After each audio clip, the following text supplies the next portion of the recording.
The religion of ancient Egypt was so powerful that it dominated Egyptian culture. Most of the national wealth was devoted to the cult of the dead and the worship of the gods.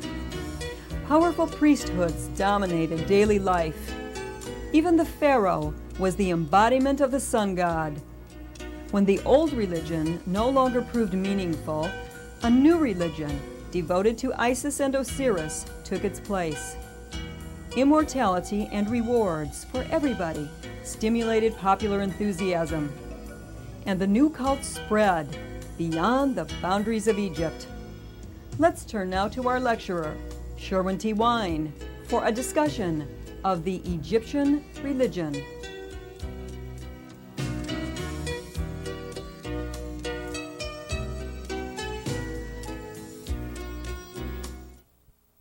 Now, in talking about religion, I have to start off with, of course, the definition of religion. And I have, in the past, when I have talked about religion, defined it, because if I don't define it, then it'll be very difficult to understand the whole foundation of Egyptian religion. Religion in its fundamental agenda is the search for extraordinary power. Religion starts with two major problems in life, which are almost insurmountable. One is called suffering, and the other is called death. And throughout life, people are looking for the strength and the power to deal with both suffering and death. And as I have said on previous occasions, if there were no suffering and no death, there would be no religion.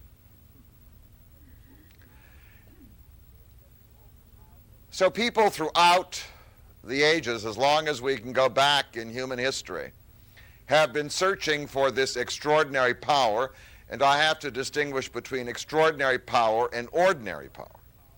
Ordinary power is the kind of power you get from the gas company or the electric company. It's measurable in units, and it is exhaustible. It isn't inexhaustible. You can run out of it. And we're always worrying about running out of the sources of our energy and our power.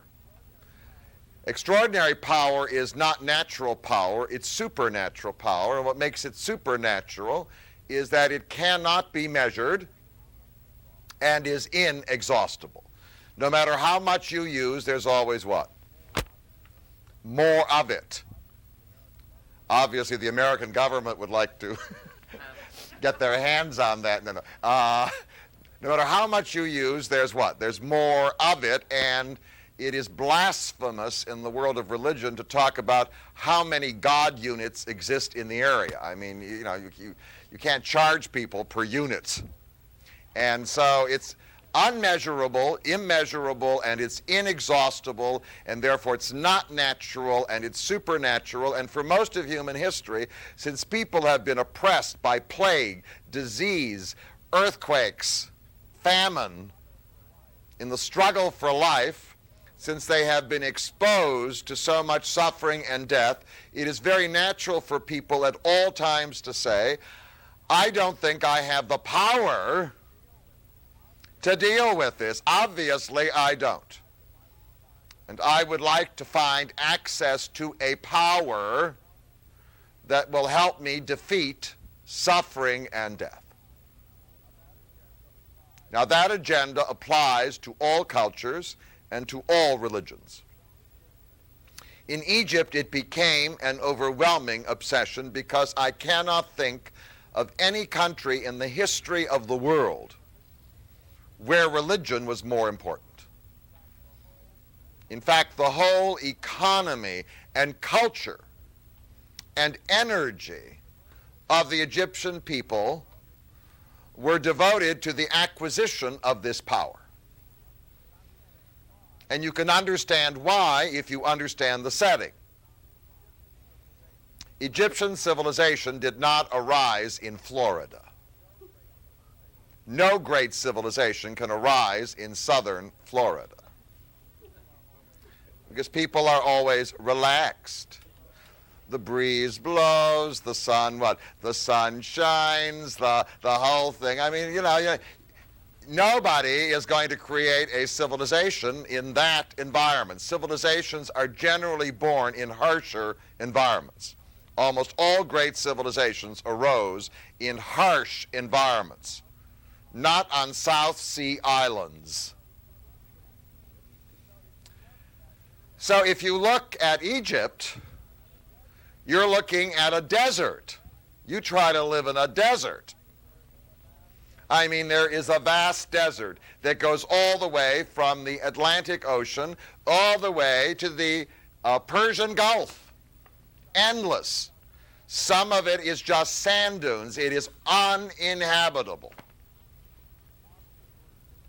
Obviously, in the 20th century, people have learned to live in Arizona. But that is what? Modern technology. That took centuries and centuries and centuries of human ingenuity to figure out how to live in a desert and grow a lawn in the desert. Okay.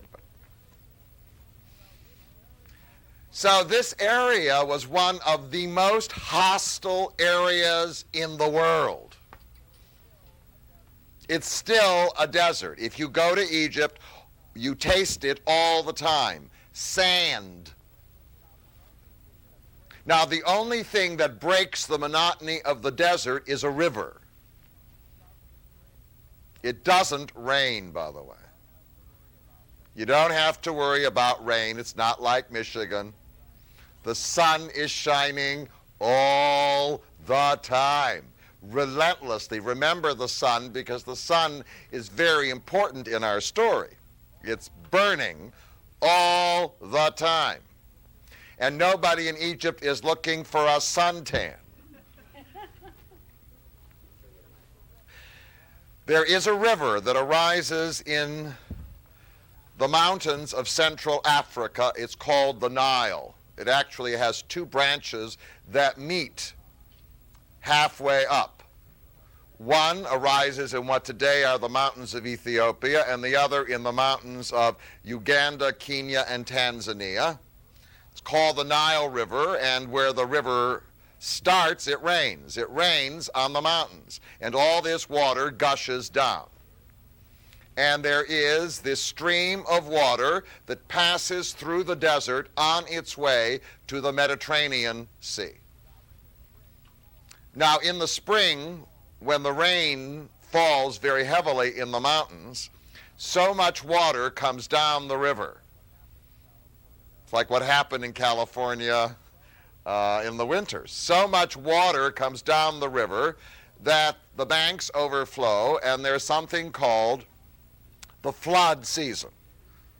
The flood season in Egypt is July, August, and September. And you can throw in throw in June. June, July, August, and September. It's approximately 4 months. In fact, if you're a farmer in Egypt, the only water you can depend on is the water that comes down from the mountains here. And every year, after the spring rain in the mountains, by the time June comes, the water is overflowing its banks on both sides of the Nile. The desert sand turns to mud. Maybe only 1 or 1.5, and at the most 2 miles on either side of the river. Not very wide. There are some sections where it is a little wider. So if you're a farmer, what happens is you find yourself a little hillock somewhere, like people during a flood on the top of a roof, and you stay there for 4 months. And then after 4 months, you come down, you got mud, and you then plant. And that's 4 months. That's the planting season. That's the winter. And then you have 4 months to what? To reap. That's the summer, and then the flood comes back. In Egypt, there are 3 seasons: the flood, the winter, and the summer. Each one is approximately 4 months, and without that river, there would not be any civilization. So you can imagine how much human ingenuity and effort it took just to settle down in the middle of a flood. No rain. You're depending on the water overflowing the banks, and when it does, it enters your house. Do you understand? Everything. Every year. Well, that's the setting. Now, in that setting, you can understand why people might be concerned with suffering and death. In Hawaii, maybe they're not. On Maui, maybe they're not worried about it. But certainly in Egypt, they are. Overwhelmingly so. It is a hostile environment. Now, somewhere around 5,000 years ago, in Egypt, there was life along the Nile. There wasn't very much life in the desert. There obviously was life in the desert, but there was life along the Nile. There were animals that don't exist there anymore because they have been destroyed. You had a hippopotamus, a lot of hippopotami. We know that from the paintings. There were giraffes. There were lions. Animals that are now confined to Central Africa roamed this area. They were part of this area. The horse had not arrived because the horse was an animal from Central Asia, but there was the relative of the horse known as the ass or the donkey, which was the major beast of burden that was there. There were two things that grew of a plant nature that are significant. There were trees, some trees, the sycamore tree, which later on was to become a sacred tree and which grew along the banks of the Nile. And the other thing, especially up at the mouth of the Nile, were the miles and miles of reeds. Reed after reed after reed. Now, I don't know how to weave.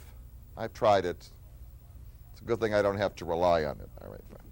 But we don't know when people who live in that kind of land often use the reeds, and the reeds were crucial to Egyptian civilization because out of the reeds they made their clothing. There are certain reeds that grew that ultimately, we call them flax, don't we, that ultimately produced a fabric. You have to tighten the reeds and put them together and weave them in a certain way. You ultimately produce something called linen. They did not have pasture for large numbers of sheep and goats. There were some sheep and there were some goats and there were some cows, but there weren't a lot because there wasn't a large grazing area for them. And the other thing they discovered, maybe somewhere around 8,000 years ago, was that certain grains could be tamed and cultivated. There was primitive wheat, which we now call emmer, and millet, and they were grown along the banks of the Nile. And so the Nile essentially was a culture not built on animals. You can't eat lion. I guess you could. Go catch them.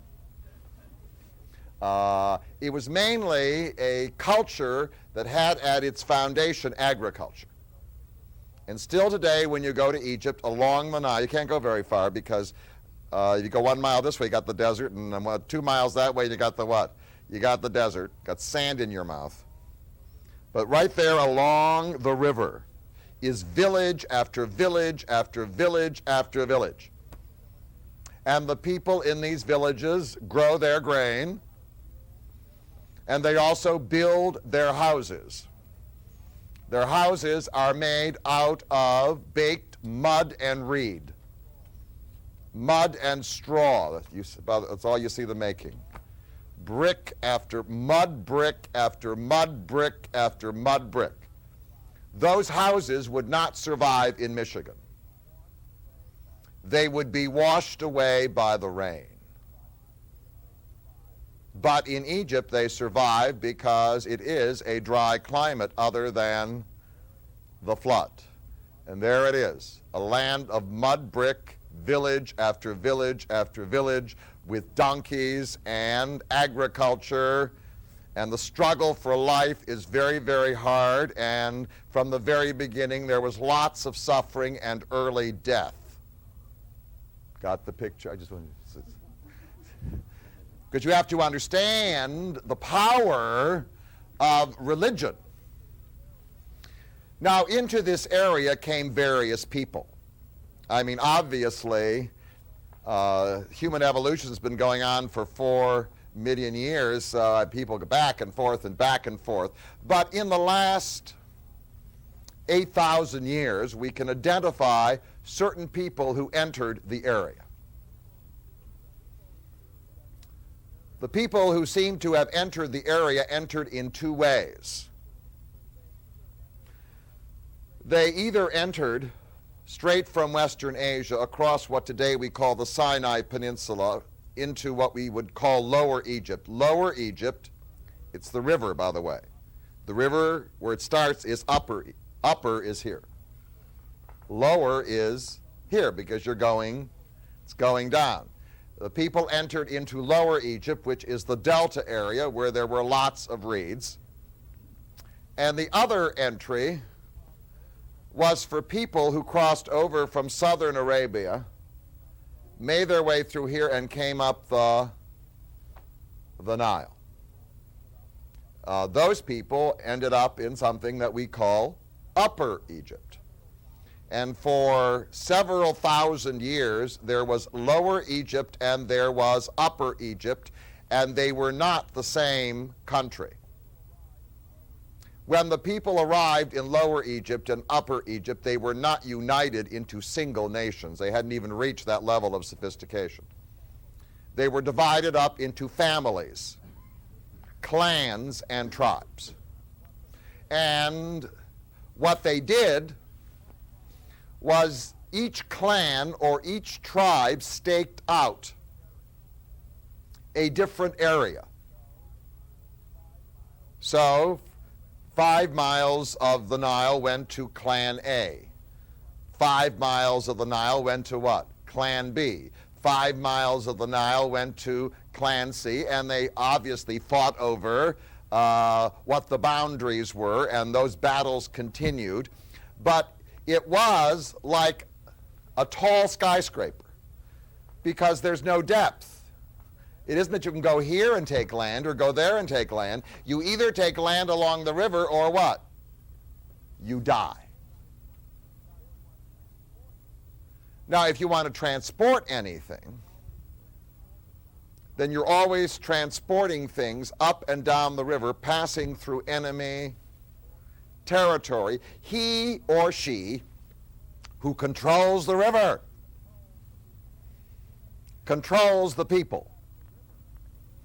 And in fact, the river,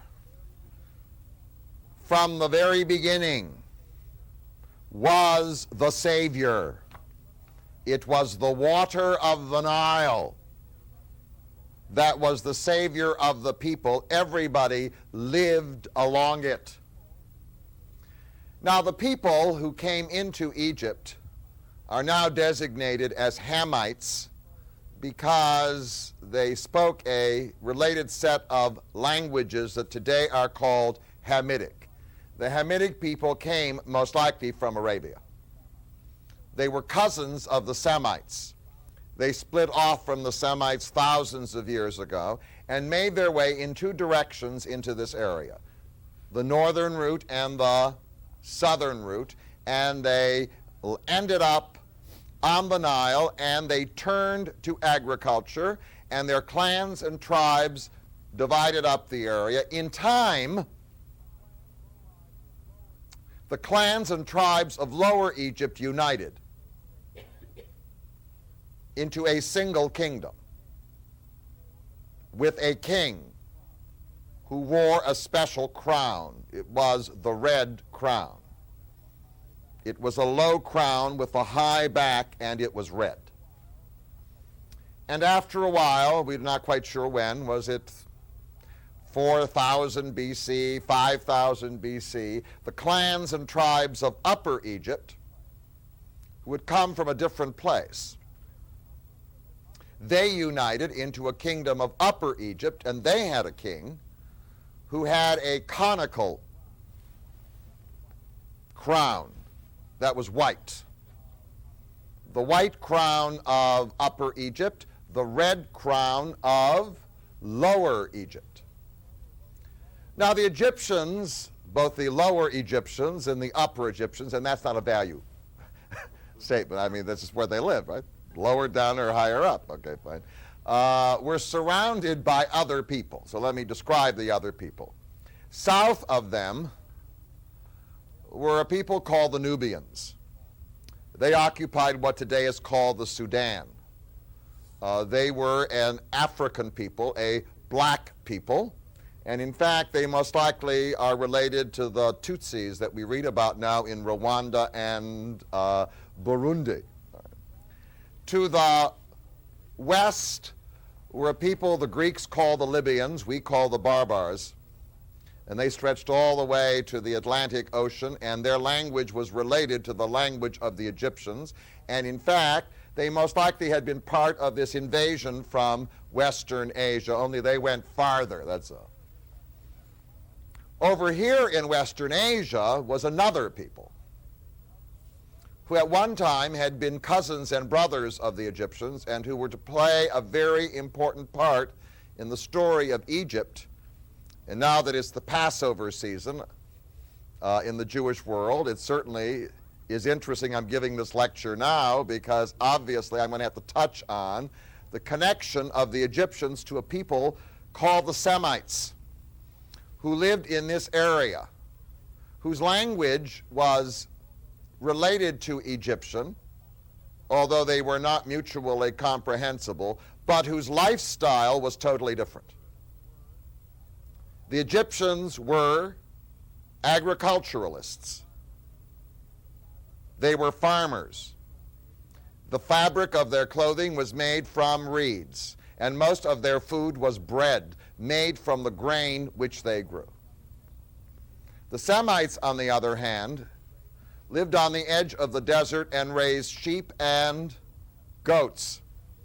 They were pastoral people. They were nomads. Most of their diet was meat, and their clothing came from the wool of their sheep. So they didn't wear linen, they wore wool. And so the cultures were very different. One was a meat-eating culture, one was a agricultural grain-eating culture. The one thing they shared was something that defines a culture, and I want to mention it because most people don't think about it. They just do it because it's their tradition. One of the things that people always have to confront is death, and when you have death, you have a body. What do you do with the body? There are two kinds of cultures on the whole. One culture, like the culture in India, burns the body. It's called cremation. To them, it's absolutely disgusting to keep a dead body and to put it into the ground.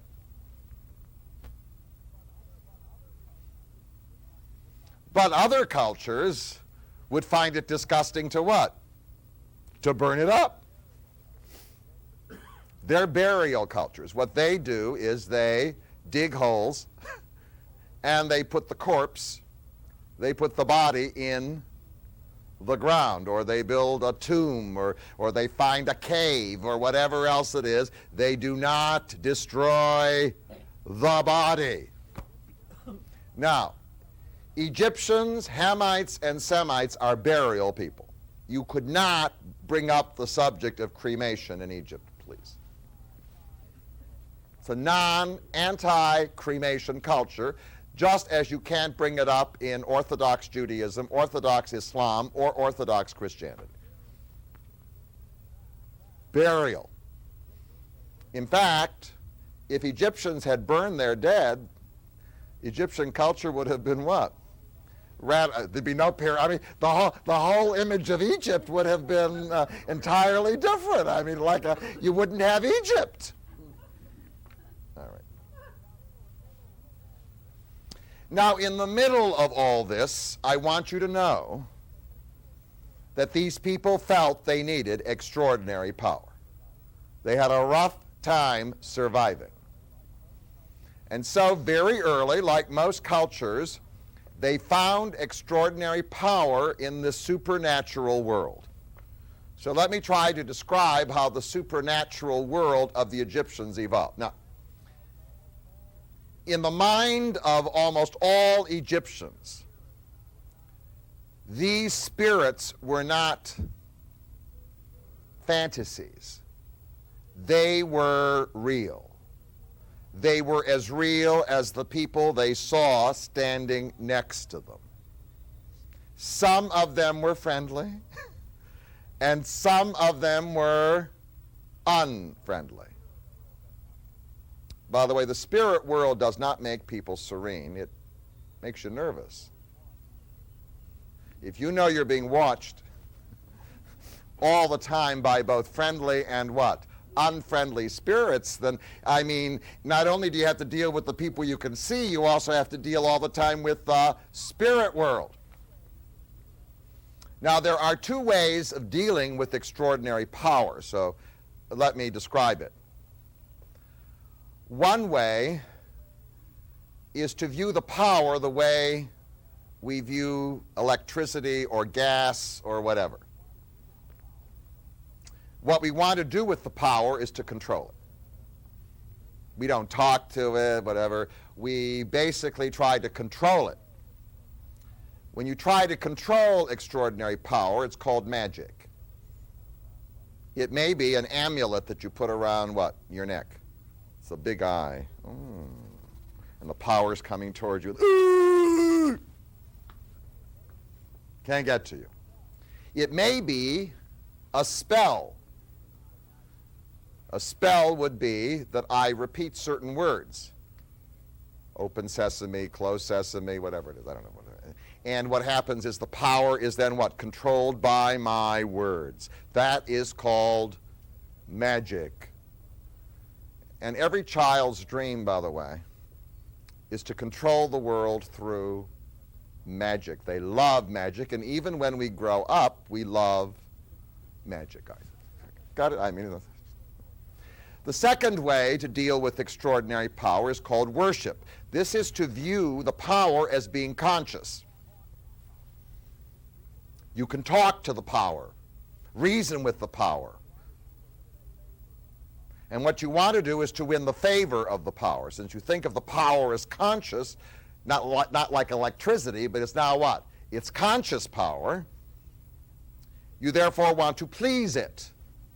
So you then try to do things to please it. One of the ways to please the power is to bring gifts.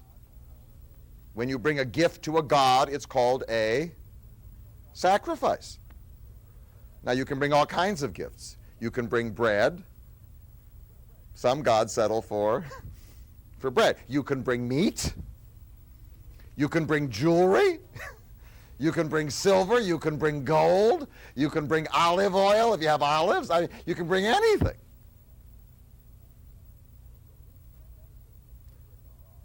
The least expensive thing to bring a god as a gift is flattery.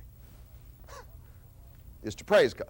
I mean, wonderful, marvelous, marvelous, wonderful, fantastic, wonderful, great, marvelous, wonderful, wonderful, fantastic. Got it? I mean, that's very.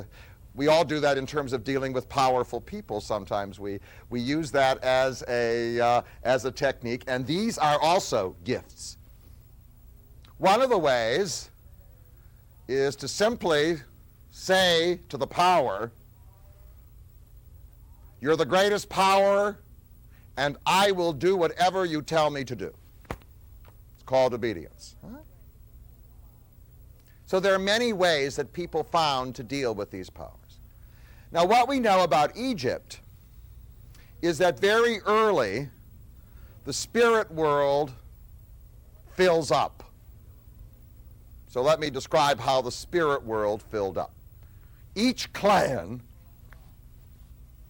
had its own god. How did it get its god? Well, what happens is when two families come together and merge, what they do in order to reinforce the merger is they choose a common ancestor. They make up an ancestor. And then they say we are all descended from the same ancestor, and now we are what? Brothers and sisters. Now that ancestor, like all parents, is both helpful and frightening. But that ancestor who is now dead is the source of extraordinary power, and religion always begins with the worship of ancestors. So now you have family A came together with family B, and you got what? Clan 1. And they've got an ancestor. And then clan 1 gets together with what? Clan 2.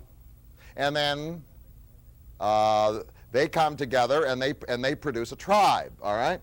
And ultimately you get these mergers, and as you get these mergers, the power of the shared ancestor increases. Until finally you don't have an ordinary spirit, you have a god. Now we know that in Egypt there were 42 main tribes. If you add up the 22 of Upper Egypt and the 20 of Lower Egypt, you have basically 42 main tribes, and each tribe had a tribal god. So there were basically 42 gods. And each tribe worshipped, offered gifts, or did magic with its own god. Now, what was interesting about Egypt is how they viewed their ancestors. When we look at Greek culture or even Hebrew culture, it would be appalling to think of oneself as descended from animals. But if you look at most of the evolution of people, for most of human evolution, in the hunting culture, it was very clear to people that animals were more powerful than human beings. I mean, how would you compare your strength to that of a lion? Today we would be insulted if somebody said, "You son of a lion, you." "You son of a falcon." But in those days, people were what? They were flattered. So frequently, they chose as their shared ancestor not a human being. They chose an animal. And in fact, when they made an image of their god, the image was not that of a human being, it was the image of an animal, and in fact, almost all of them chose an animal. So each of the clan symbols were very interesting. One clan had a falcon. One clan had a lion. One clan had a beetle. Can you imagine? One clan had an ibis, the bird. Oh. One clan had a lion. One clan had a cat.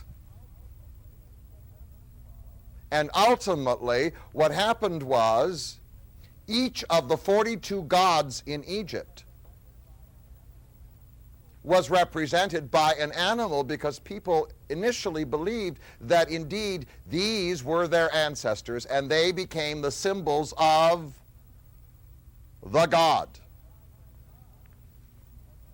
As time went on, as people settled down on the land, they built a house for their god. The house of a god is called a temple. And it was very simple. The first temples were made out of mud brick. Sometimes they were made out of reeds. And sometimes they were made out of wood. And they built an enclosure. And in the enclosure there were two courts. An outer court that you came into, and then an inner court where only special people who served the god were allowed to go in. Ordinary people could what? stay in the outer court. The inner court were those people who were the personal servants of the god. They are called priests. And so you went into the inner court. In the inner court was a shrine. And in the shrine was the image of the ancestral god. And every day the priests would come in and they would feed him as they would feed their parents.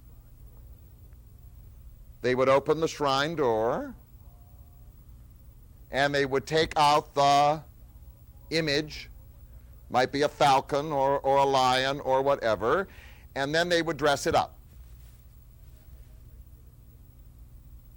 And then they would bring gifts of food. And then at the nighttime, they would take off all the clothes and they would put the god to sleep. And then in the morning, they would come back again and they would, like the Japanese, they would wake him, they'd wake him up. As time went on, they produced what we call chimeras, meaning the image of the god changed from being that of a pure animal to that of being a mixed animal and human being. So often when you see the images of the gods of Egypt, they may have a human body but an animal head, and you can see the origins of the god worship. So if you traveled up the Nile somewhere around 4000 BC, you'd pass from one tribe to another. As you got to one tribe, there along the shore, there might be this, do you understand, this enclosure with a sanctuary that may have been made out of wood. They could get sycamore trees or reeds or mud brick, and it would change. You would go from the land of the falcon to the land of the lion, from the land of the lion to the land of the cat, from the land of the... Just kept moving on. However, as you can see, there must have been problems because all these tribes were united into two kingdoms, which meant the tribes went to war. And when two tribes went to war and one tribe defeated the other tribe, what happened to its god? As time went on, by the time we get to 3000 BC, it is very clear that certain clan gods are at the top in the south, and certain clan gods are at the top in the north. So let me mention the names of certain of the clan gods that made it, because you may find this useful for crossword puzzles. In Lower Egypt, one of the gods that made it was called Ra. Oh. He was attached to a little piece of land just as the Nile splits in two, and he was represented, interestingly enough, sometimes with a falcon head and sometimes by the symbol of the disk of the sun. There was a god called Horus. He also had a falcon head. There was a goddess called Isis, who by the time she emerges into what we call historical canon has both a human body and a human head. There is Besht. Oh, people like Besht. She had a human body and a cat head. Oh. In Upper Egypt, you had a wonderful goddess. She had a human body and the head of a cow. Oh. Now, a cow meant fertility, so she was around to help you with fertility, no main thing. Her name was Hathor. And then there was a god called Min. Tourists always want to go see the paintings of Min, because Min was a god of fertility who had a human head and a human body and an erect phallus. Oh. In most churches, it would not be a respectable picture to have, but he was very, very popular. After all, fertility, if you're struggling against the desert, you need some help, that would be what? Would be a great god to have around. So what we discover, of course, is that certain gods rise to the top, and then somewhere around 3000 BC, something very, very, very dramatic happens. The king of Upper Egypt mobilizes himself and invades Lower Egypt. A battle ensues, and out of it comes a unified Egypt. Now, the boundary is never forgotten. It's like the North and South in America. Got it? It's never forgotten. But the country is now united. There is now something called the Kingdom of Egypt. And, by the way, the word Egypt is a Greek word. It's not the word that the Egyptians use. The word the Egyptians use for their land is Kemet. So it was a united Kemet, if you want, and they all came together. And when it all came together, the king of Upper Egypt, who was triumphant, now had to invent a new crown. So he created the famous crown of Egypt, which was a combination of the two crowns. The conical crown, white crown of Upper Egypt, surrounded by the red crown of Lower Egypt. And when you put the two together, you get the crown, the famous crown of Egypt, which all the great kings of Egypt now had. Now, this king obviously now became so important that people were afraid even to say king. By the way, in America, we don't say president often, we'll say the White House, right? We refer to the president by the name of the place where he lives. And the same thing was true of the Egyptians. They named their king Pharaoh, which means big house. So what you would say big house says, or the big house, you understand, it's very similar to like White House. And the word Pharaoh comes from the word Pharaoh. And that's what it means. He obviously lived in a what? In a big house. Now, when that happened, I have to tell you about another development. Another development was that along the way, many of the leaders and rulers of the clans and tribes wanted to become gods. The way you became a god was very clear. You impressed people with your power. And when you died, they brought you gifts. So somewhere close to 3000 BC, the religion of Egypt now added not only the ancestral gods, but the gods who were leaders of the people. So here I am the king of Lower Egypt, I die. Before I die, I now arrange for a tomb. All right? And my body is placed in the tomb. Since I believe strongly in the importance of the body and the non-destruction of the body, I have to keep it going. I have to preserve it because my spirit, my Ka, which is the God, must have a home base. And so the Egyptians developed an art called the art of embalming. By the way, we do embalming now, but on the whole, most corpses, most bodies just what? Decay in a short period of time into ashes or bone or whatever else it is. But for those who wish to be gods, their bodies were preserved. And so the art of embalming now occurred. And at first, they put the body just into the ground. And then they had a little table, which was an altar. And then, as they got richer and more powerful, they put the body into the ground and then made a little room. And put into the room all the things the Ka would need in the next life. A table, a little jewelry, some food, and maybe you'd kill a few slaves and what? Put them in there because they would then be the servants of the god. And then what you might do, so that people passing by might know that there was a god there, you would put a stone over there. Now, stone was not easy to find, by the way.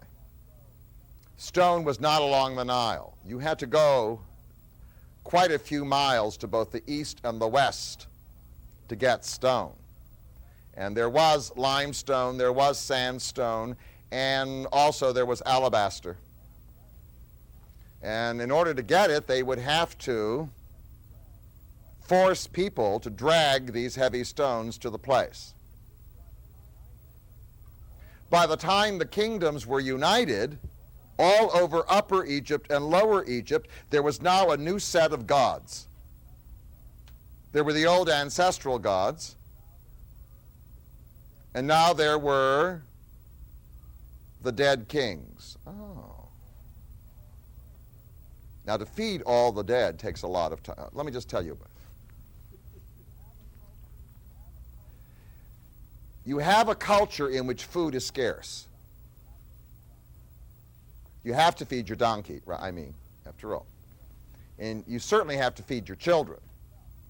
And you certainly have to feed yourself.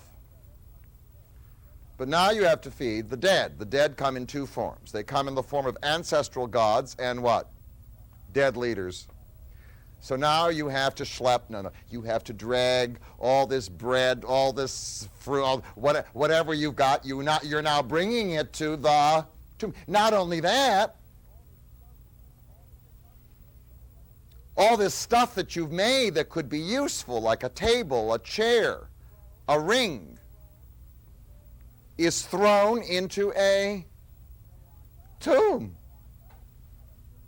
and locked up. Now, that's very nice for 4,000 years later for archaeologists to what? To find. But for the people living at that time, what if you had to take half of your jewelry, half of your food on a regular basis and what? Devote it to the service and the feeding of the gods. I want to describe that because as Egypt filled up with gods, the feeding of the gods became a major economic issue. It's how do you direct the economic resources of a country? And see, we've reached the stage now in America where people will say, burying the dead is it takes up useful space, right? We'll just get we'll get cremated because otherwise we're going to have a huge cemetery around here. We don't have room for it. But in Egypt, that was an inconceivable thing. From the very beginning of Egyptian culture, 50% of people's time was devoted to feeding the gods, building their homes and feeding the gods and building their homes, building their homes and feeding the gods, on top of the desert and all the other problems. If you were a god in Egypt, you were well taken care of. So now when the kingdom was united and there now appeared this great king who now controlled the whole Nile River and all the tribes, well, he was ready to be a god, wasn't he? And so you can see what happened already. There was the first dynasty, the second dynasty of the unified kingdom. By the third dynasty, they had invented a new way. If the gods, in many cases, lived up in the sky, then if the king was a god, he had to climb to the sky. So we have to build him steps. So you first have a base, and then the second level is what? Smaller, and the third level is smaller, and the fourth level is smaller. That's the Great Pyramid at what? Saqqara. I mean, that's the that appeared in the third dynasty. It's the step pyramid. By the fourth dynasty, however, they turned the step pyramid into an even-surfaced pyramid, and they pulled the dead body out of the ground and put him into a room inside the pyramid. And the meaning of the pyramid was that it was the god climbing to heaven. Now, the greatest pyramid of all, it's a tomb. That's what it is. It's a big mausoleum. The greatest tomb of all. It's not an art museum. Not something, hi public, please come in. It's not a department store. It's a tomb. And what it said was, I am a god. Come and worship me. The great one, of course, the king of the fourth dynasty, his name was Khufu, sometimes in Greek called Cheops, and sometimes mispronounced in English Cheops. I hear people saying that, but it's all right.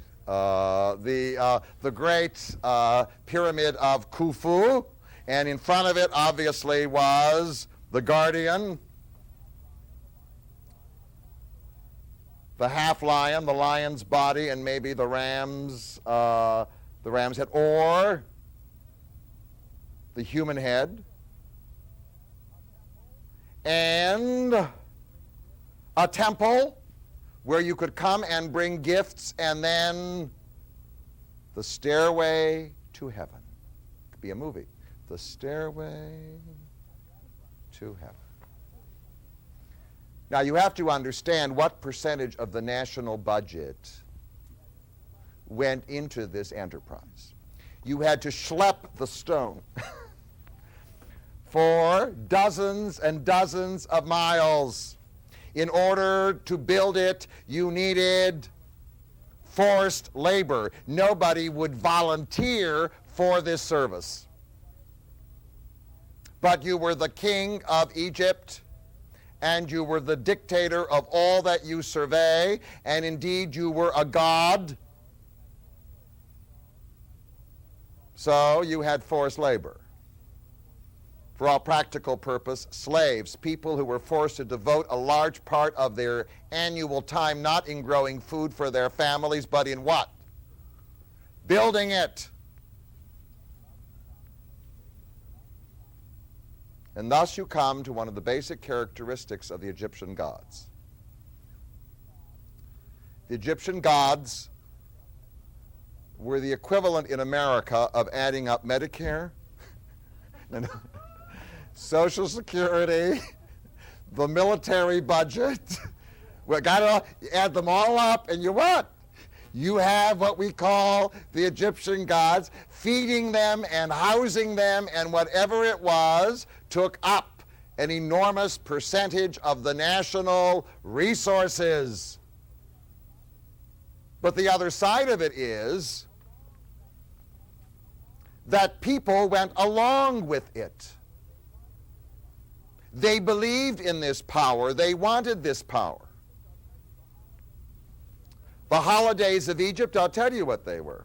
I mean, they didn't go for a vacation in Arabia. The holiday meant that you took the god out of the shrine and you made a parade.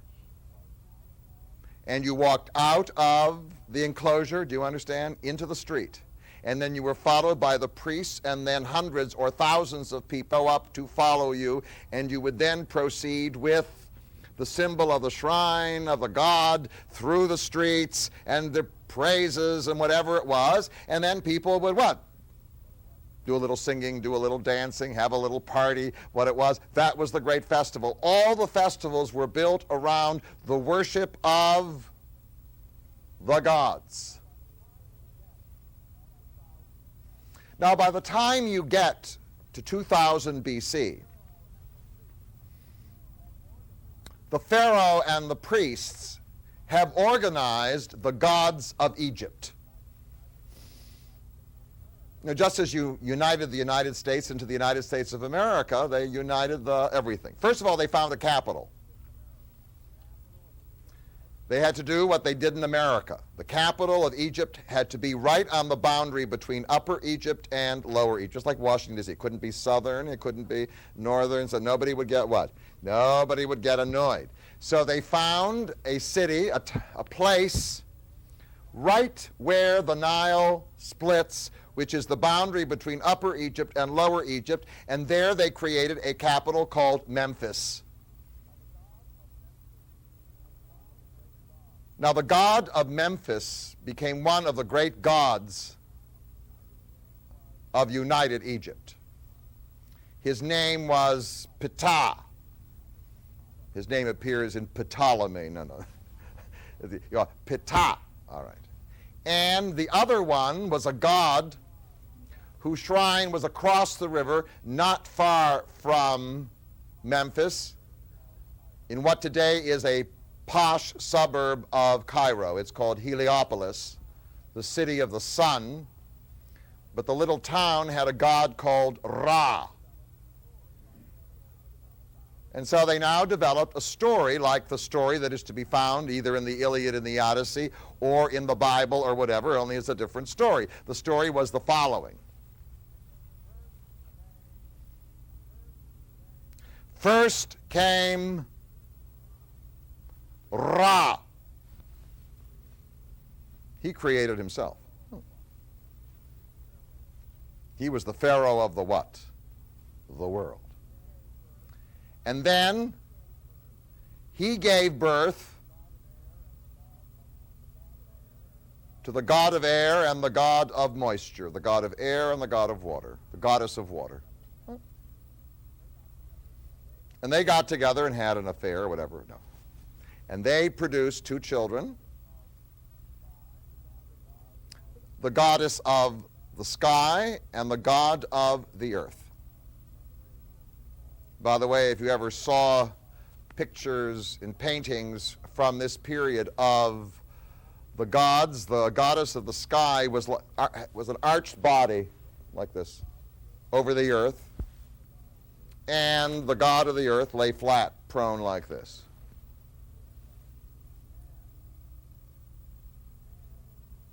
And the goddess of the sky and the god of the earth had intercourse, and they produced their children.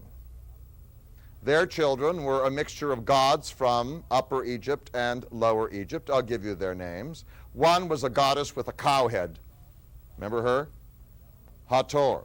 One was a god with a falcon head. His name was Horus. One was a goddess with a human head. Her name was Isis. One was a god with a human head. His name was Osiris. One was a god with a crocodile head.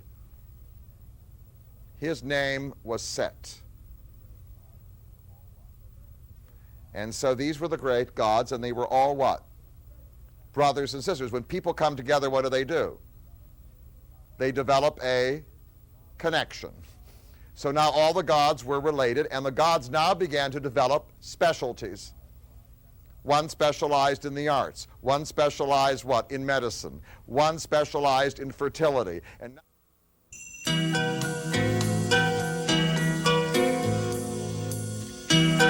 these clan gods turned into a specialist. They were recruited for the central court, and now they were given a specialized job. This Egyptian calendar was a sun calendar. It was 12 months of 30 days each, giving you what? 360 days, and then there were 5 divine days. That were each one for one of the great gods, giving you 365. It was the sun was the symbol of, you could understand, if you're ever in Egypt, it's like Arizona, the sun is what? Both wonderful and terrible. It is this extraordinary energy and power, and it became the symbol, and all these clan gods were subsumed under Ra. But their cults were not given up, because in Egypt they never gave up a god. They simply what? Organized them into a corporation. That's what a pantheon is. A pantheon is a corporation of gods. This business merges with that business, which merges with that business, which merges with that, and ultimately you get what? General Motors. So if you can think of the General Motors of divinity, do you understand? That's indeed what happened. However, the system was essentially unstable. Let me describe the fundamental instability of the Egyptian system. The fundamental instability of the Egyptian system lay in the fact that the country was ruled by an absolute dictator. If you had a powerful, intelligent, charismatic Pharaoh, you had what? Great government. But if you had, as they used to say in ancient Egyptian, a Nebish, a nothing, you what? You had trouble. And what happened was the quality of the pharaohs actually declined. And when it did, it meant that local leaders now rebelled against the pharaoh. They didn't want to pay their taxes. They didn't want to send their workers for forced labor, and the whole thing collapsed. Somewhere around 1700 BC, the whole thing collapsed, and the sign of the collapse was the arrival in Egypt of the enemy. And that's the Passover story. The enemy were the Semites, hordes of them, who were suffering famine living in their own desert, who now what? Poured into Egypt. It's the story of how Joseph became the prime minister. No Semite would have been the prime minister to a regular Egyptian pharaoh. There obviously was a new kind of pharaoh. What happened was the Semites poured in. They conquered almost all of Egypt, all of Lower Egypt, most of Upper Egypt, and they now established their own Semitic government. They brought in with them wool and meat. The Egyptians rarely brought meat as an offering to the gods. They were agriculturalists. They brought things that were made out of grains or fruit or whatever it be.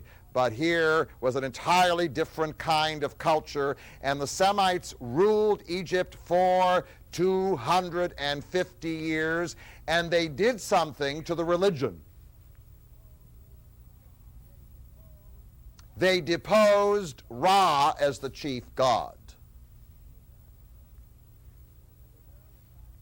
They were very attracted to one of the gods of Egypt. You see, what would happen was there was always this competition among the gods. The priests of Ra were on top, and the priests of the others were what? In the middle or at the bottom. They now chose another god, and that god was the god Set.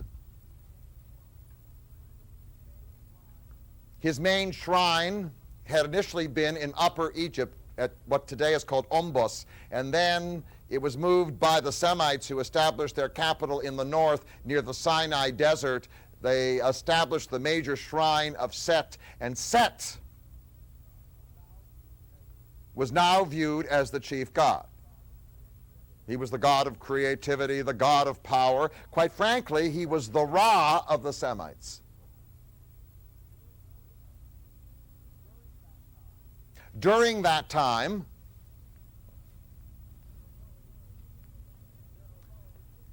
there arose a rebellion against the Semites. It was led in the north by the priests of a god called Horus. He was the god of the falcon head, all right? It's a local clan god, and the priests rose up against Set. And then in Upper Egypt, the rebellion against the Semites and their god Set was led by a tribal chief way up the river in what today is called Luxor or Karnak, way up the Nile near the first cataract. And the god of that local area was a god that nobody had really heard much about before. His name was Amun. And the rebellion succeeded. And out of it came, in 1500 BC, the great moment of Egypt. The Egyptian people rose up with a mighty roar, and they expelled the Semitic people from Egypt. Most of them they drove out, and those they didn't drive out, they enslaved. And they hated them. And they hated the God that the Semites had embraced. The god Set went from being the chief god to being the chief devil. And now a new pantheon arose. The pantheon was the god Amun. It was his city that now became the capital of Egypt, way up the river. And he was now identified with the god Ra. So the great god of Egypt was now called Amun Ra. And they had to accommodate Horus. So now let me tell you something that happened in Egypt which is very interesting. What I described to you before is called the Old Kingdom. Now I want to talk to you about the New Kingdom. The New Kingdom is somewhere between 1500 and 1100 BC. It was the greatest time in Egypt. Egypt had defeated the Semites, and now Egyptian armies moved into Western Asia. They conquered Palestine and Syria. Their merchants went all the way down the Red Sea. The country exploded into a sea of prosperity. Cities were founded, the arts were cultivated, a leisure class emerged, the aristocracy rose up, and in this culture, there developed what has happened in America. So let me tell you what happens as cultures get more prosperous.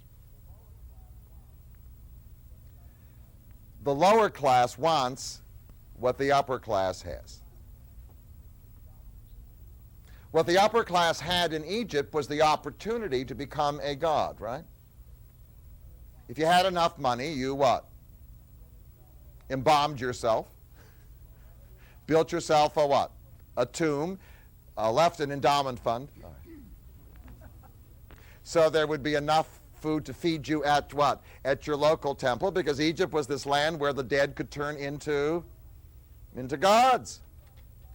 But now there were all kinds of people who were saying, well, we want to be gods too. What does it mean to be a god? Well, to be a god, or almost a god, is to live forever, never to die. What if I can't afford to be embalmed? Well, what if I can't afford this mausoleum? I mean, I got a little pension, but I don't have a pyramid. I can't build a pyramid. So there now arose in the New Kingdom an idea that swept Egypt. Swept Egypt. In the same way that Christianity and Islam were later to sweep the world. It is a very, very powerful thing. Remember the god Horus? Oh, yeah. Well, there was Amun Ra. Amun Ra was now what? He was the chief god. His main sanctuary was no longer up here near Memphis. It was now way up here, up the river. But there he was. But Amun Ra had produced 4 children. Osiris and Isis, his sister, who became his wife, because in Egypt, men marry their sisters, kings marry their sisters, because after all, whom were they going to marry? They were gods. Were you going to find another god around? You had to, right? And he also had another son called Set, who was also married to his sister, called Nephthys. Now Osiris was the good son, and Set now was the what? The bad son, the devil. And you know what Set did? Set got so jealous of his brother, like Cain and Abel, that he went and he killed him and chopped him up into 1,000,000 pieces and threw them all over Egypt. And Isis, his sister, and his wife, faithful, she went all over Egypt. She picked up all the pieces. And she put them back together again. But he was no longer able to stay in the world of the living, so now he was in the world of the dead, which meant in the underworld. And he became the god of the underworld and the god of the dead. So, that's like Hades or something, you know, Pluto. But you see, he and Isis had a son. His name was Horus. And Horus became the ancestor of all the pharaohs of Egypt, which demonstrated indeed they were of divine descent. Now Osiris was in the underworld. So let me describe what happens now when people die. They can't afford embalming. Amun-Ra, who is the chief god, is in a ship that goes across the sky.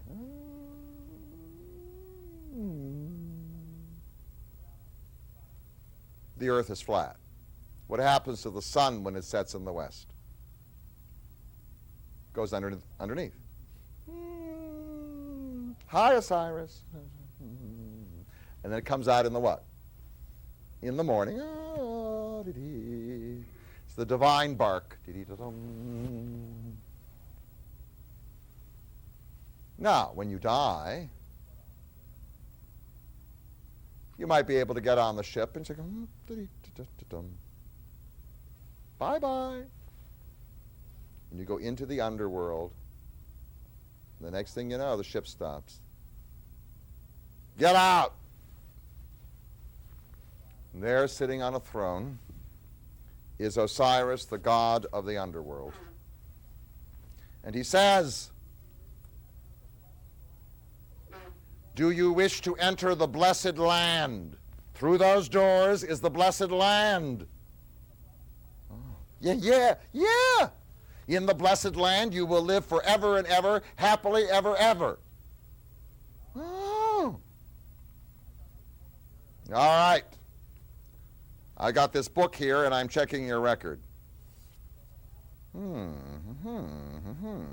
So what happens is you stand there pleading, let me in, I'm sorry, I repent, I'm sorry I didn't do this, yes I did this, but I didn't mean to do this, and the whole thing. One doesn't take as long as the O.J. Simpson trial. It couldn't.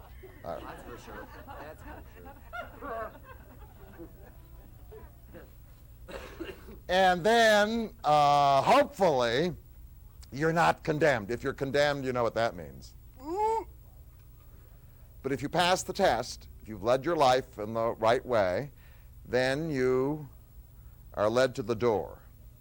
But you have to pass the test. When you get to the door, there is a god standing there in disguise. And he says, if you're going to get in, you have to know who I am. That's a strange test. So somebody says, you're Ptah. Wrong. Don't get in. You're Hathor and Drag. No, the other. Wrong. The right answer is Tut. If you get the right answer, then the door opens and you what? You go into the blessed land. And so now they're entered an idea.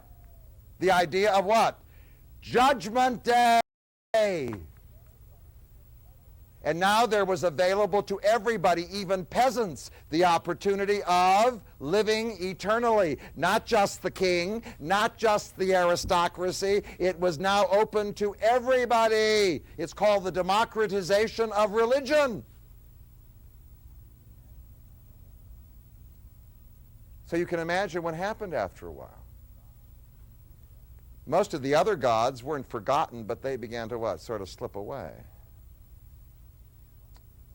The three gods that were remembered were what? Osiris, Isis, and Horus, their child, who was the king of Egypt. Obeying him was indeed the way to receive a favorable judgment from his father, who was the leader of the underworld and the guardian of the gate to the blessed land.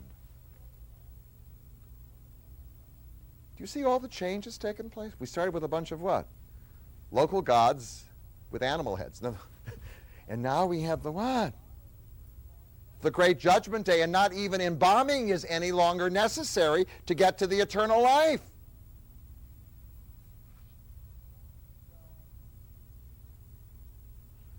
Well,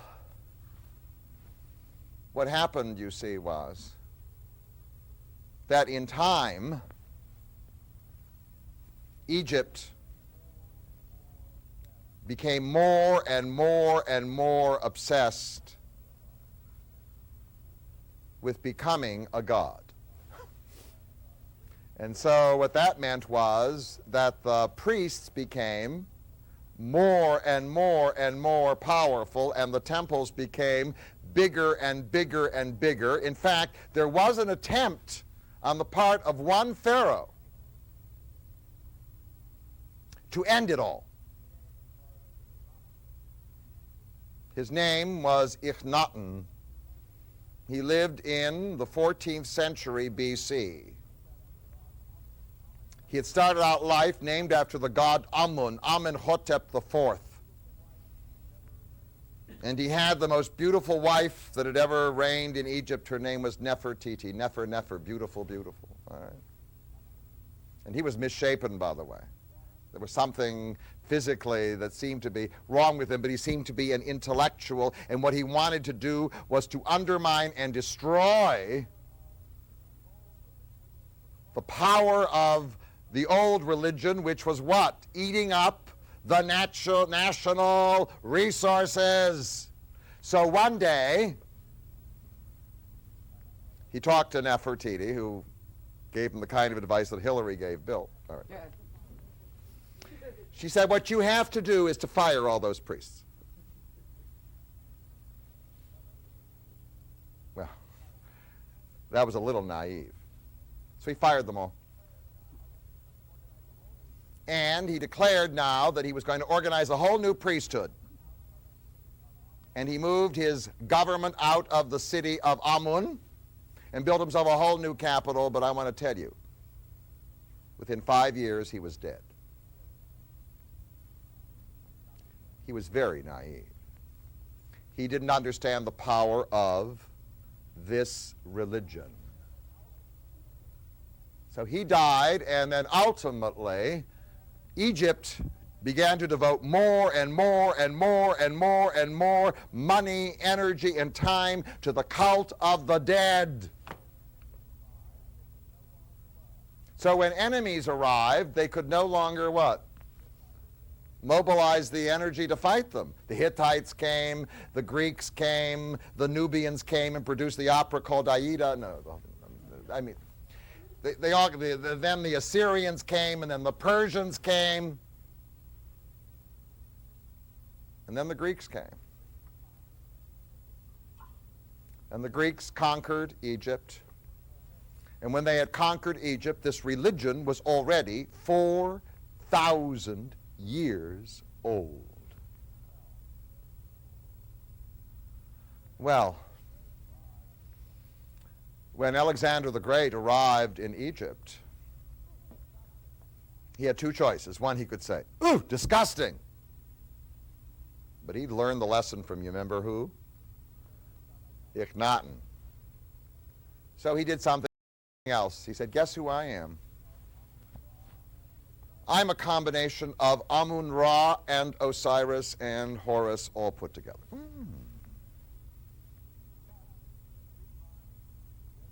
And he left a Greek army in Egypt, and in fact, for the next 3 centuries, the Greeks, instead of fighting Egyptian religion, joined it. They simply gave the gods Greek names. But the cult of the dead, do you understand? Unassailable. In fact, in time, the cult of Isis, Horus, and Osiris left Egypt and traveled all over the Greek world and then even the Roman world. It gave people hope that even ordinary people could what? Get eternal life. The only thing that ultimately destroyed it, see, the only thing that could defeat the cult of Osiris, Isis, and Horus was a religion that made a promise of equal or greater power to everybody. And that religion arrived in Egypt already in the 1st century AD. It was called Christianity.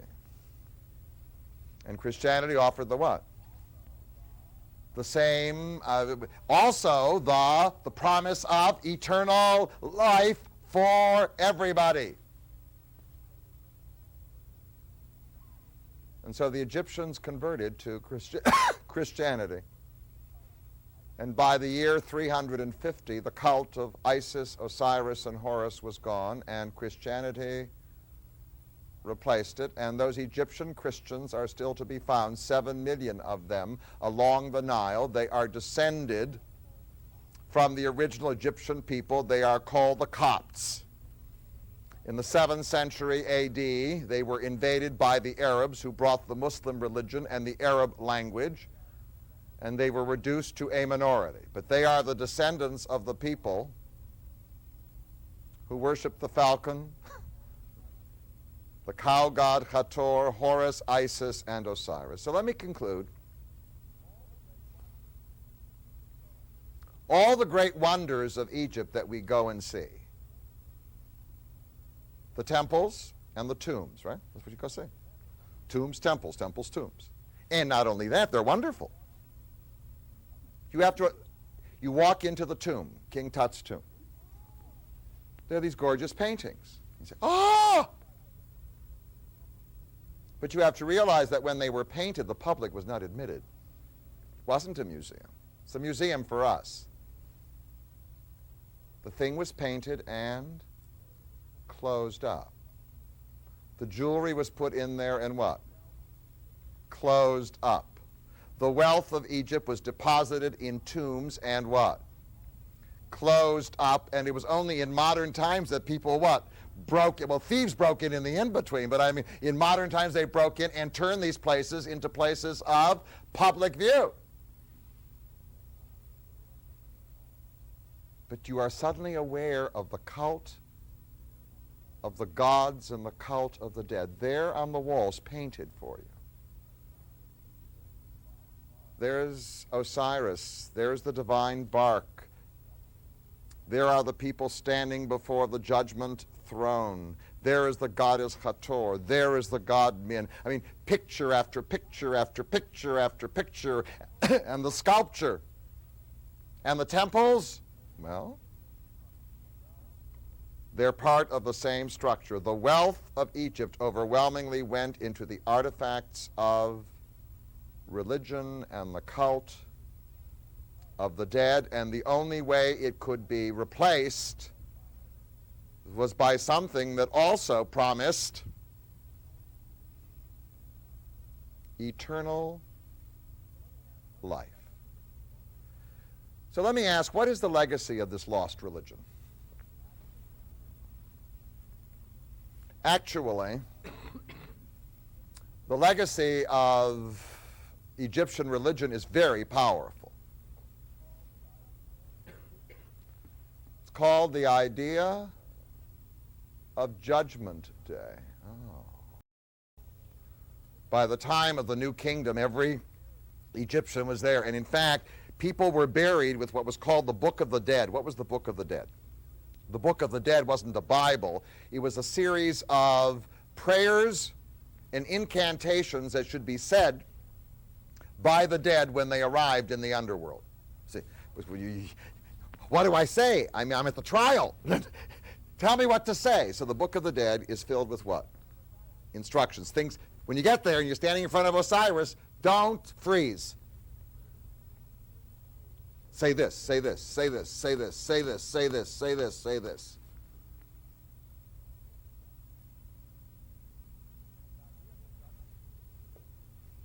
Now, the idea of the Judgment Day entered into Judaism and created Rabbinic Judaism, which turned into Orthodox Judaism, which reigned in Judaism for 2,000 years. It entered into Christianity, right? And produced the world's most successful religion. It entered into Islam. Built into the Egyptian Judgment Day was the Trinity. Papa Osiris, Mama Isis, and the baby Horus.